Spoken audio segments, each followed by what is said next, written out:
有粉丝说呀，柳蒿啊炖鱼好吃。今天咱做一个柳蒿芽炖鲫鱼。今天整了3条鲫鱼啊，收拾干净的，两面啊都给它改成1字刀，改成这样就行了。然后柳蒿芽一把，带来半块啊大豆腐，料头啊来点葱姜蒜大料。起锅烧油啊，先把这个鲫鱼啊给它煎一下啊，小火慢煎，一面煎好之后啊，给它翻过来煎另一面。两面啊都给它煎出嘎巴，然后放点这个大油，把葱姜蒜大料下里头，给它扒拉出香味儿，再放点干辣椒段，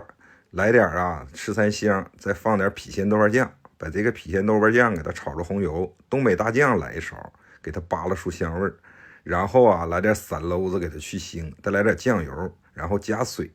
再把大豆腐啊给它下里头，来点老抽啊给它调色儿，放点白糖啊，然后盖盖炖它15分钟。然后再下入柳蒿芽，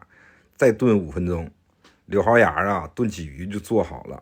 这菜你吃吧，老香了。喜欢的朋友可以在家里啊试一试。